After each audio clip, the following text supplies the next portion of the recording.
International News. 181 Boko Haram hostages rescued by Nigerian military in Bolungu village. Kogi State Governorship Election Petition Tribunal holds inaugural session.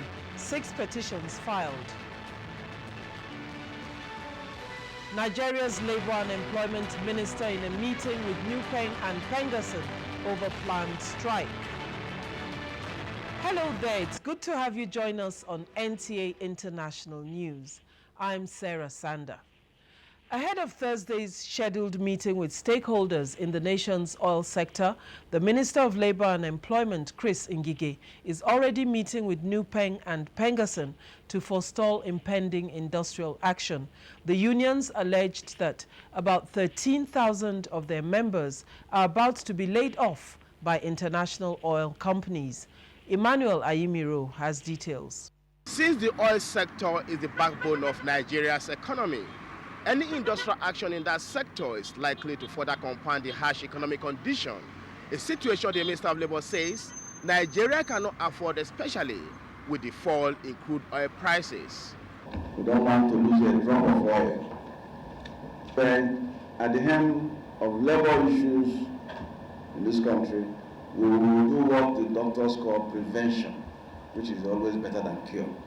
The National Union of Petroleum and Natural Gas Employees, NUPENG, and the Petroleum and Natural Gas Senior Staff Association of Nigeria, Pengerson, say there are a lot of labor laws that are being violated by the international oil companies. It's only in Nigeria that you find workers will be working for 30 years as contract staff in a particular job that is permanent in nature, and they keep saying just after 1 year they say renewed. For another 1 year they say renewed. The key thing that needs to be done in this industry is the urgent passage of the petroleum industry bill. Because you have the PIP, definitely most of these challenges are also going to be taken. Part of efforts to address the problems of outsourcing and expatriate quota, as well as Local Content Act, is poor implementation of labor laws, which the ministry promised to tackle. We identified the various laws that are affected by this. And there are some of our laws which have been sleeping in National Assembly for more than 12 years. Set in motion the process by which those laws will be recalled. Even some of them who were passed, but before they were passed, they had become obsolete. The Minister of Labour also met with labour contractors in the oil and gas sector to get their input on allegations made by the unions in the oil and gas sector. Emmanuel Ayemiro, NTA News. Nigeria plans to recruit 500,000 graduate trainee teachers on a proposed salary scale of 45,000 naira monthly. Going by this calculation, the country is expected to spend 240 billion naira annually. Minister of State for Education, Professor Anthony Anwuka, stated this at the inaugural meeting of members on the actualization of recruitment, training and deployment of new teachers in the basic education subsector. Franka Uzoma Olua has the details.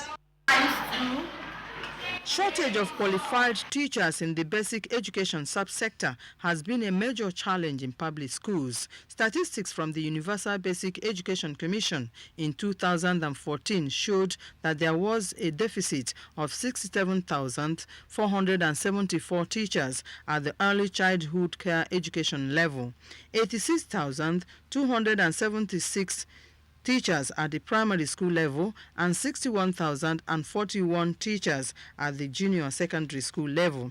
Based on this, the federal government has decided to recruit, train and deploy 500,000 graduate teachers nationwide. The task before the committee, therefore, is to identify 500,000 potential teachers and work out the possibility of sourcing them from the pool of already trained but unemployed NCE and graduate teachers. The untrained graduates, those who have not been trained in education, what will be the plan in terms of training them to be qualified teachers? Are we going to advertise and apply and we give them provisional employment subject to their obtaining teaching qualification? The inauguration was, however, inconclusive, as the Minister of State for Education told journalists to leave the venue without asking questions. In Abuja, Franca Uzoma Olua, NTA News. Meantime, the 2016 budget proposal for the Office of the Head of Service is designed to provide jobs, check corruption, and reform the civil service to generate revenue. Head of Service of the Federation, Winifred Ekanam Oyoita, disclosed this while defending the budget before the House Committee on Public Service Matters. National Assembly correspondent Kenneth Nanim reports. The 2016 budget proposal for the Office of the Head of Service is put at 4,538,363,000. We do apologize for the audio in that report.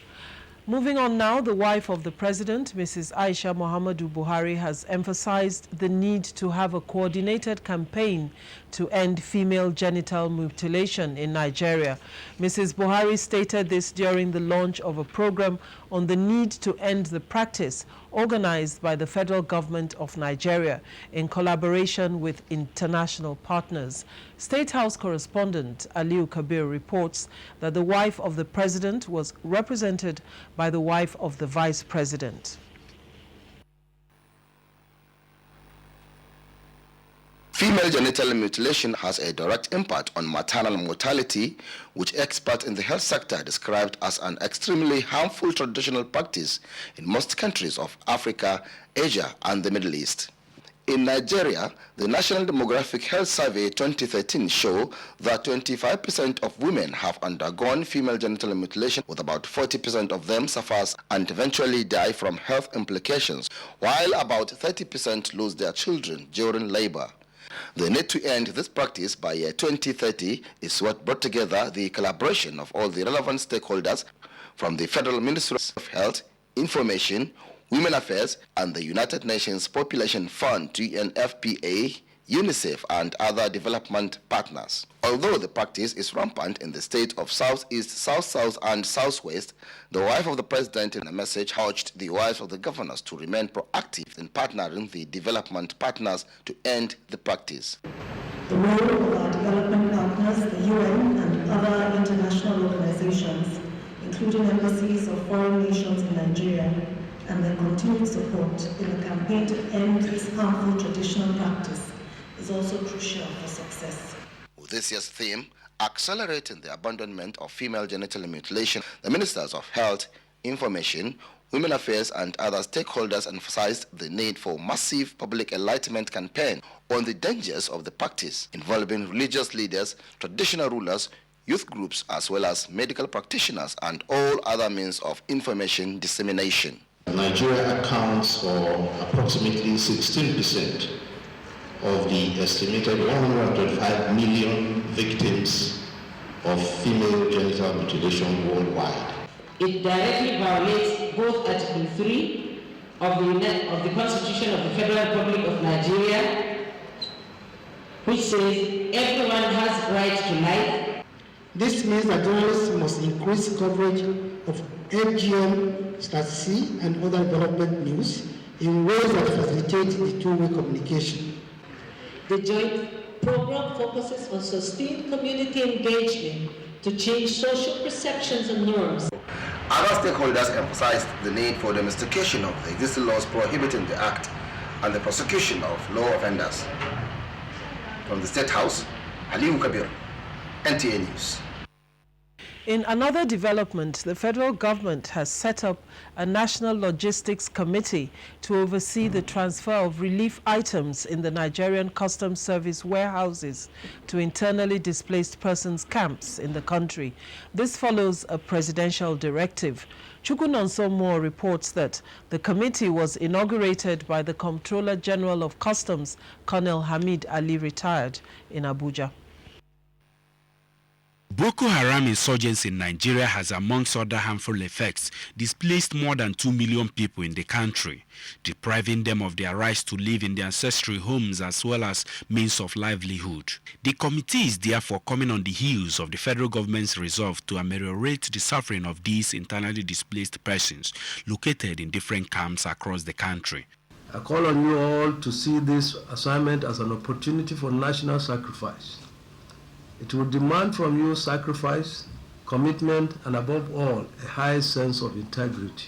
I enjoin you to bring your wealth of experience to bear on this assignment. Members of the committee speak on their readiness to deliver. We will put in our best to make sure that the relief items donated by the federal government through the customs reach into the hands of the needies, that is, the beneficiaries. We are adequately equipped in terms of provision of surveillance, ensure that it is done successfully and without any hitches. The committee is expected in the next few days to swing into action in order to deliver on its mandate, which includes ensuring that the operation is carried out with strict adherence to transparency and integrity. From the Nigeria Customs Service Headquarters, Abuja, Chukwunonsummo, NTA News. And troops of the 152 Task Force Battalion have cleared terrorist camps around Bolungu village in Borno State and rescued 181 people held hostage.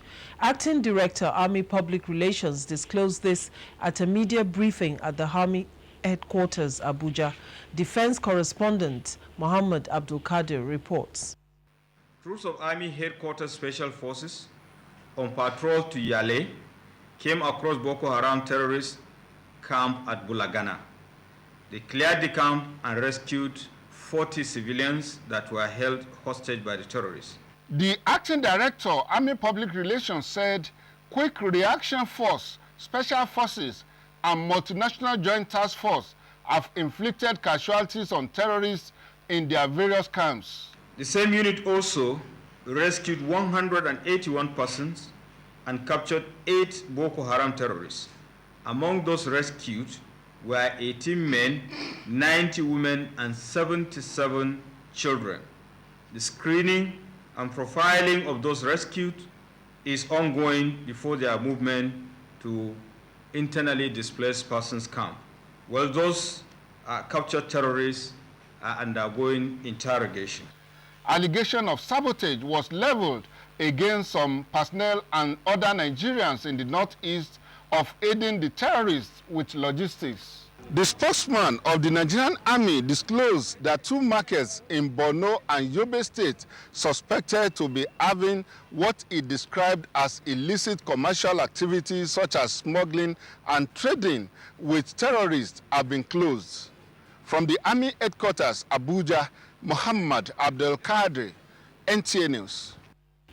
Still talking security matters, citizens, particularly those in the northeast of the country, have been asked to give 100% cooperation to the military by sharing vital information that will help put an end to the Boko Haram insurgency. This is the view of an elder statesman, General Muhammad Magoro, while speaking with newsmen shortly after a private audience with FCT Minister in Abuja. Mitaire Ikpen reports. The former member of the defunct Supreme Military Council commended the renewed zeal with which the Nigerian military is tackling insurgency, but called for more cooperation from citizens. They must be more than prepared to contribute their quota. Boko Haram, they don't just drop from the sky. They live in our midst. They have to eat, it means they have to cook. They drive vehicles, somebody must be supplying them with fuel. They drive brand new cars. How do they get them? How do they come in? These are the kind of information we need, which is intelligence. Why can't we get it? It's a big question we should ask ourselves. He said equipping the military with modern weapons must be supported with adequate training of the men on counter-terrorism strategies. If they've been equipment, we don't know how to use it, it's of no use to anybody. Yeah, you too, your mentality, psyche, has to be changed. We must be committed. He urged Nigerians to embrace the change agenda of the federal government with a view to entrenching transparency and accountability in the country.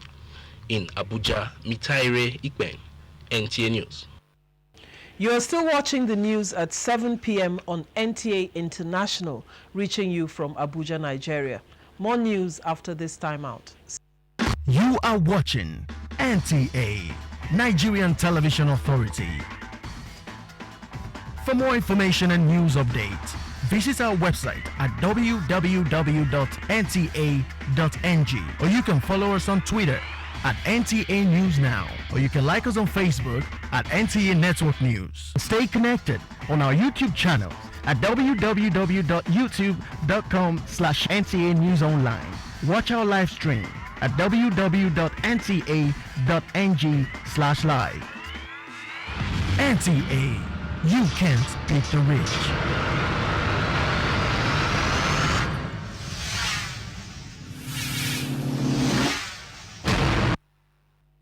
Thanks for staying with us. Now, one of the critical agenda of the 4th legislature of ECOWAS Parliament is to get the authorities of heads of state to adopt its supplementary act seeking to enhance the powers of the Parliament. First Deputy Speaker of ECOWAS Parliament and Deputy Speaker, Nigerian House of Representatives, Suleiman Lassun Yusuf, stated this at the end of the inaugural session of the Parliament. Joseph Orok reports. The 2016 budget proposal for the office of the head of service is put at 4,538,363,339 naira.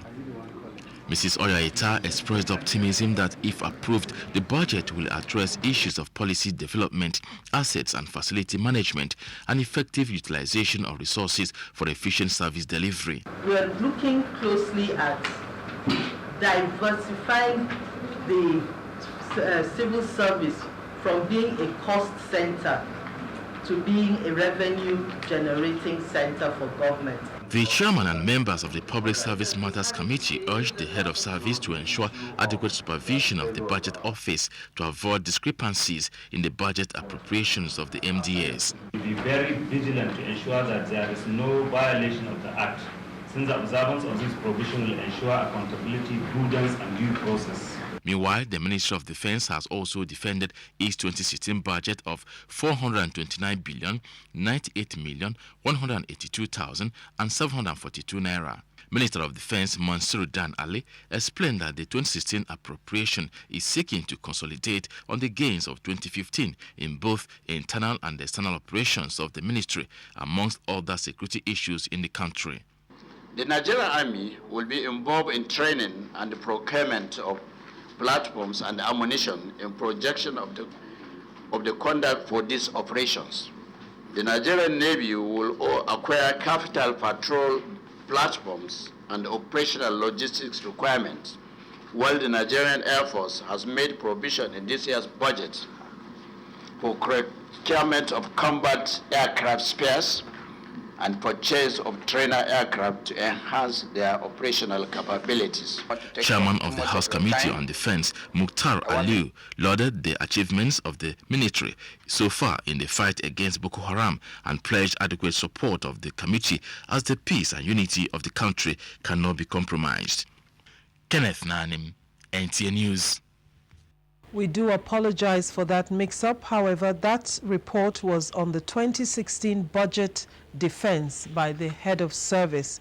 We now take you to the story of the ECOWAS Parliament, in which the legislature of ECOWAS Parliament is trying to get the authorities of heads of state to adopt its supplementary act seeking to enhance the powers of the Parliament.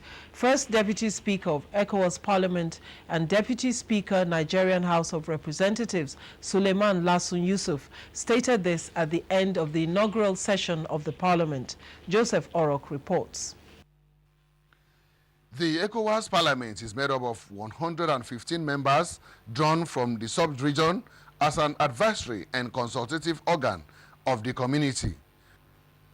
It sits in session 3 times a year with an extraordinary session when there is an issue of urgent importance.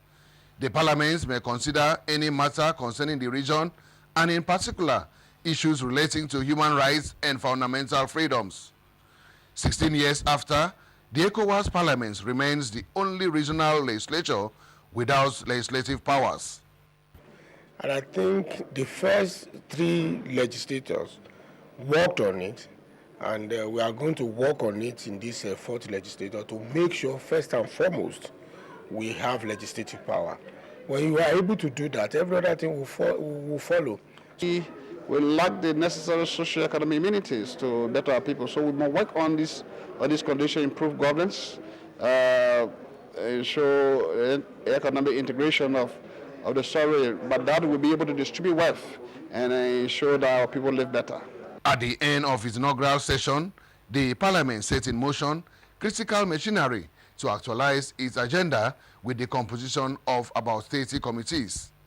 The committees are expected to build strong institutions necessary for the running of a balanced and transparent ECOWAS to the benefits of the people of the sub-region.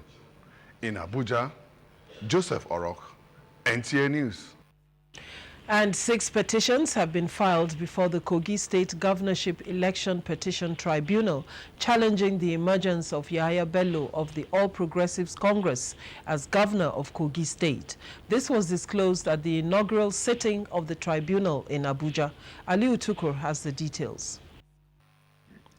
The tribunal, which started sitting in Lokoja, was moved to Abuja for security reasons. Among the 6 petitions filed is former Governor Idris Wada of PDP and Labour Party, although candidate to Labour Party Dr. Philip Salau has written a letter to the tribunal saying that he has no consent to the petition filed by his party, and it is his wish that Labour Party takes the matter out of the tribunal for an amicable settlement. We were dragged to the tribunal by some of our brothers who are not happy with the outcome of the election.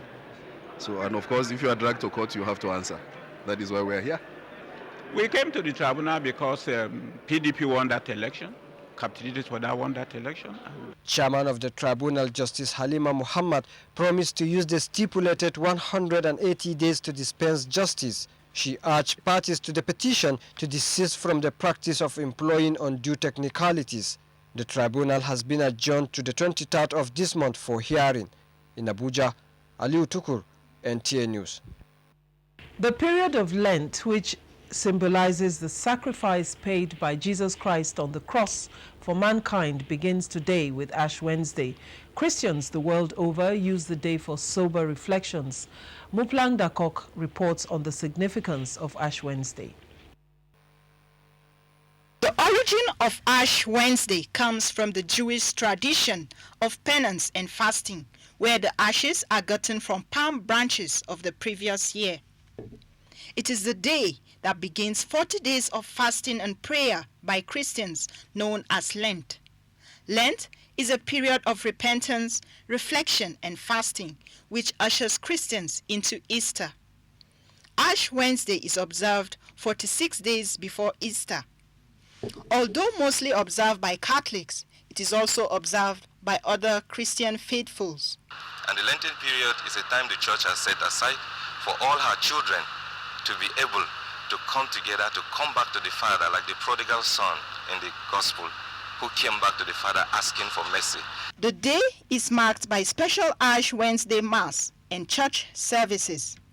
The priest during the Mass inscribes the sign of the cross with ash on the forehead of the faithfuls. Ash Wednesday is a day that the imposition of the ash is placed on every believer to remind us that we are from the dust, that we are formed from the dust, and someday we shall return to the dust. What we're doing today simply is dust to dust. It's a reminder that one day we're going to leave this world. Nobody is living in this world forever. In this season, I'm supposed to fast, pray, and give alms to the poor. It is also a day of sober reflection, demonstrated by abstinence from feasting and celebrations in honor of Jesus Christ. One special thing about the Ash Wednesday is that even non-Christians and the excommunicated are welcome to receive the ashes. In Abuja, Muplang Dakok, NTA. Let's now join Chiazalam Ekie for a bit of business news.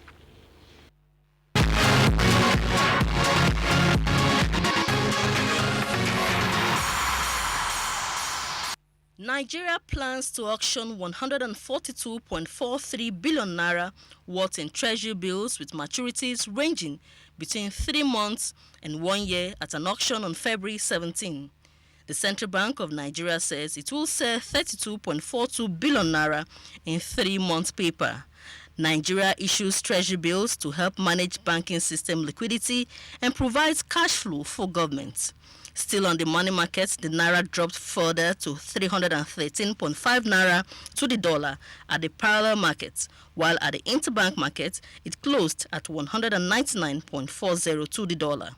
In the meantime, the Nigerian National Petroleum Corporation (NNPC) says Nigeria's refineries are expected to restart before the end of the month after attacks on their feedstock pipelines forced their closure in January.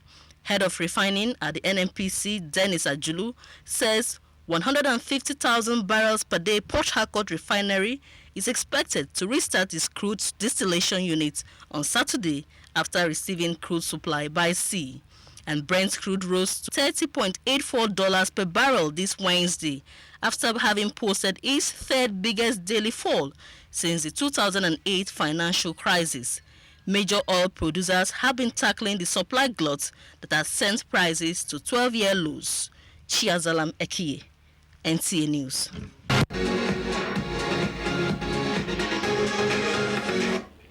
And that's the size of our news package at this time. Thanks for staying with NTA International.